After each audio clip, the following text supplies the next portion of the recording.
अदालगुरि जौमा फरायसालियाव stenography course बेखेवदों। अदालगुरिनि बिखायाव थानाय अदालगुरि जौमा फरायसालियाव थाखोनि फराफारिजों लोगोसे फरायसा फरायसुलिफोरनो मोनफ्रोमबो बिथिङाव रोंगौसार खालामनो थाखाय सम सम बायदि आयदानि बायदि सोलोंथाइफोर होबोबाय थानाय जादों।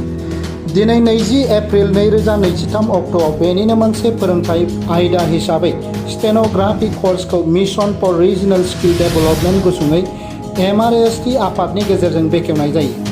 अदालगुरि जौमा फरायसालिनि गोरायुं डक्टर लुक दैमारिया बे हाबाफारिखौ बेखेवनानै होयो आरो नुजाथिनाय फरायसा फरायसुलिफोरनो साबायखर बावनानै बे आयदाया मोनसे गोनांथार आयदा, बेखौ सोलोंनो खाबु मोननाया सोलोंथाइनि गोदान हान्थिनाय होननानै बिथाङा फोरमायथियो।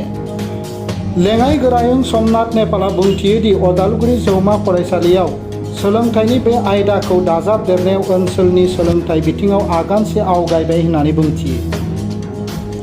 थांनाय 4 बोसोरनिफ्राय स्टेनोग्राफी फोरोंथाइ होबोबाय थानाय चन्दन दास बिथाङा बे गोदान आयदानि सायाव माखासे बाथ्राफोरखौ मिथिहोयो। MRSTनि दैदेनगिरि मिलन दास बिथाङा बे आयदानि सोलोंथाइ लाखांनायनि उनाव मावनो हानाय खामानि साख्रिनि सोमोन्दै गासै बिथिंखौ फोरमायथिनानै होयो। लोगोसे बे MRSTनिफ्राय सोलोंथाइ लानाय 7 फरायसा फरायसुलिफोरा गुबुन बिफानाव साख्रि मावगासिनो दं होननानै मिथिहोयो। बे हाबाफारिखौ दैदेननाय रूपम दत्तआ गावनि बिबुंथियाव दासिमहालागै गासै 60 फरायसा फरायसुलिफोरा बे सोलोंथाइखौ लानो मुं थिसनबाय होननानै मिथिहोयो आरो बयखौबो सोलोंथाइखौ आबुं खालामनो खावलायो। अदालगुरिनिफ्राय खौरांगिरि Rupam Jyoti Nath, news Bodoland today.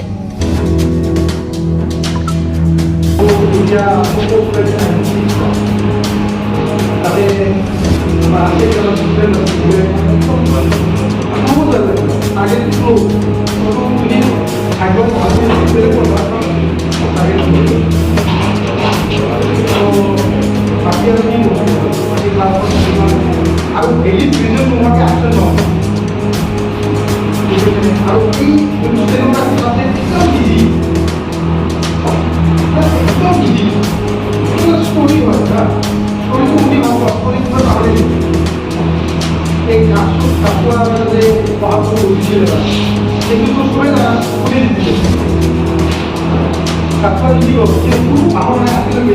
Itu kan